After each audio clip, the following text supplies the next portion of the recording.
आज मी काळ्या तिळाची चटणी करते. हे तीळ घेतले एवढे, कारळे म्हणतात, काळे तीळ पण म्हणतात त्याला. हे खोबरं किसून एवढं, हे धने, लसूण, कढीपत्ता, मीठ आणि ह्या मिरच्या. तर हे सुक्कं बिना तेलाचं भाजून घ्यायचं सगळं, आणि म्हणजे मसाला आपल्या चटणी चांगली टिकते. आता हे भाजून घेते मी. कढई तापत ठेवते. कढई तापली, पहिले तीळ भाजून घेते. चांगले असं वाजायला लागले की बारीक गॅसवर, कमी गॅसवरच भाजून घ्यायचे. करपून द्यायचे, नाही तर कडवट लागते, चांगली लागत नाही खायला चटणी. ती चांगले भाजले, ते उडायला लागले असं तडतडा की भाजले समजायचे. जेव्हा तीळ घेतो आपण तेव्हा चांगले निवडून घ्यायचे.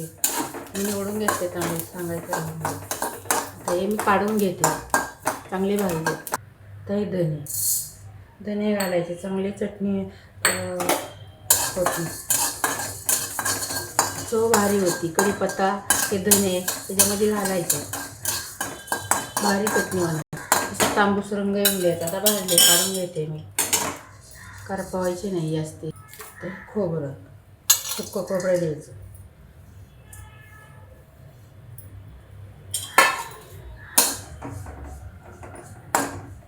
भाजला असा रंग येऊन द्यायचा त्याचा, करपवायचं नाही जास्ती, बारीक असं. आता काढून घेते हे मी. काही मिरच्या,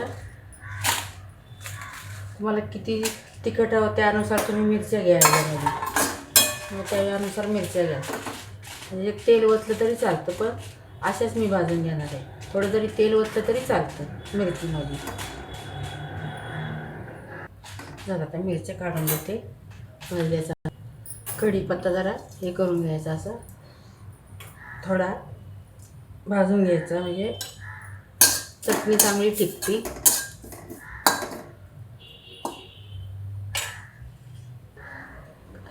आता काढून घेते. आता कसं आहे, सुकल्यासारखं अगदी एकदम वाळल्यासारखं दिसतं कढीपत्ता. असा भाजून घ्यायचा जरा, म्हणजे चटणी चांगली राहते. आता लसूण जरा गरम करून घ्यायचा असा. आता एक कढई गरमच आहे. आता ही गॅस मी बंद करते, ह्याच्यातच चांगला तो परतून निघेल, भाजून चांगला. झाला तर भाजून. हे पहिले तीळ आणि हे धने एक जागी वाटून घेते. आता कढीपत्ता कसा कडक झाला आहे, कडक व्हायला हवा असं एकदम, म्हणजे चटणी चांगली टिकते. तर वाटून घेते हे मी.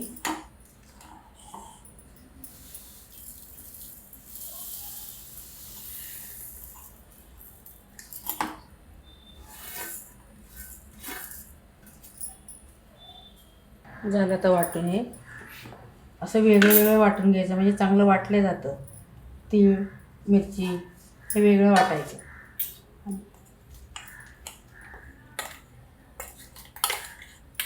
थंडीच्या दिवसातच हे चांगलं असतं खायला.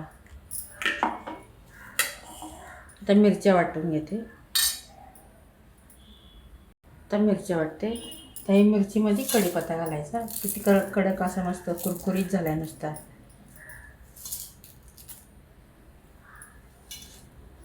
आणि मिरची ठसकते म्हणून त्याच्यामध्ये मीठ घालायचं. झालं तर ही मिरची बारीक करून असं मीठ घातलं ना, म्हणजे ठसकत नाही मिरची. असं वाटून आणि वेगळं वेगळं असं वाटून घ्यायचं, म्हणजे चांगली बारीक होती. झाली पावडर तर मिरचीची. आता खोबरं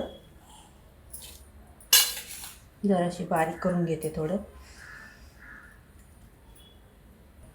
तर बारीक करून खोबरं असं जास्त हे करायचं नाही बारीक. ह्याच्यात मिक्स करून आपलं परत फिरवून घ्यायचे मिक्सरमधून.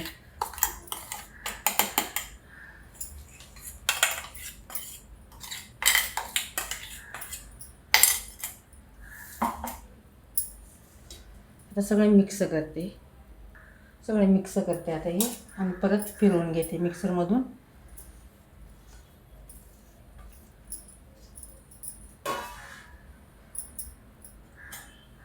लसूण पण आता ह्याच्यामध्ये पहिला लसूण नाही घालायचं, म्हणजे लसणाने ओलं होतं ना, मग बारीक जास्ती होत नाही. हाताने करते मी आता मिक्स असं. झाली आता मिक्स करून आता फिरवून घेते परत. हातानेच मी भरते असं.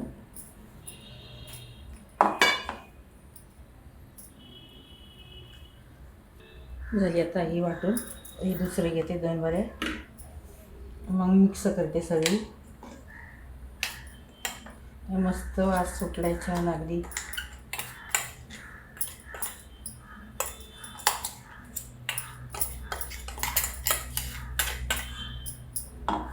दुसरीही भरून घेते आणि वाटते.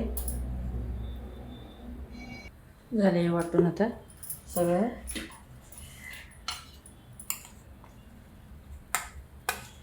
सगळी मिक्स करते सगळी. केवढी मस्त भाजी झाली बरं. अशी थंडीच्या दिवसातच चांगली लागते खायला. आणि हातानेच अशी मिक्स करून घेते मी, कारण का 2 वेळा वाटली ना मी, म्हणून आता ही मिक्स करून घेते सगळी. वास काय भारी सुटलाय. झाली आता मिक्स करून चांगली भरून घेते. असे बरणीमध्ये ठेवते भरून अशी. झाली आता भरून अशी चटणी ही मस्त झाली अगदी भारी. भाकरीसोबत छान लागते. आणि गरम गरम भाकरी, ही चटणी आणि वर थोडं तूप घेतलं लावून, एक नंबरच लागते अगदी भारी. एक नंबर. किती छान मस्त झाली अगदी. माझी रेसिपी आवडली तर शेअर करा, लाईक करा. कशी झाली आणि सांगा मला.